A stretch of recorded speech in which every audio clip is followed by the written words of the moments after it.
না সরি বলছি, তুমি শুনতে পাইছো না? ওকে ফাইন, রাখি। What happen? আরে ভাই এমন একটা ভাব করে যেন সারাদিন তারে সরি বলা লাগবে। না দেখ, সারাদিন তো সরি বলার দরকার নাই, বাট অ্যাটলিস্ট এমনভাবে তো সরি বলবি যাতে অপোজিটের মানুষটার মনে হয় তুই আসলেই সরি। আরে আমি চিনি ওরে, ও এমনিও কয়েক ঘন্টা পর মাফ করে দেবে না। আচ্ছা আচ্ছা ভাই, তুই এক ধরনের ভিডিও দেখছিস যেখানে দেখানো হয় ছেলেরা কখনো মুভ অন করতে পারে না? হ্যাঁ হ্যাঁ দেখছি। এই ভিডিওগুলো সবসময় দেখবি ছেলেদের নিয়ে তৈরি করা হয়। হ্যাঁ কেন রে? কারণ ভাই মেয়েদের আর ছেলেদের ভালোবাসার স্টাইল একদমই আলাদা।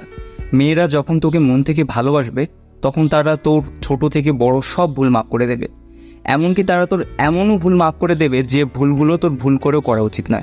কিন্তু তুই যখন থেকে তার এই মাফ করে দেওয়ার অভ্যাসটাকে টেকেন ফর গ্রান্টেড নেওয়া শুরু করবি, ঠিক তখন থেকেই তোর প্রতি তার ভালোবাসা ধীরে ধীরে কমতে থাকবে এবং একসময় যেয়ে সেটা পুরোপুরি শেষ হয়ে যাবে। তখন তোর মনে হবে কেন এত বদলে গেল, কেন আমার কোনো কিছুতে তার ফারাক পড়ে না। আসলে ফারাক না পড়ার কারণটাই তুই। ভাই মেয়েদের আর ছেলেদের ভালোবাসা টোটালি আলাদা। একটা মেয়ে যখন তোর উপর থেকে ভালোবাসা পুরোপুরি উঠে যাবে তখন সেটা দ্বিতীয়বার আর কখনো জন্মাবে না, কখনোই না। তাই আমাদের উচিত কারো মাফ করে দেওয়ার অভ্যাসটাকে টেকেন ফর গ্রান্টেড না নেওয়া। তাই এখনই যা, এখনই ওর সাথে দেখা কর আর এমনভাবে সরি বলবি যাতে ওর ফিল হয় তুই আসলেই সরি। সব সময় তোর মাথা থেকে পটি বের হয় না।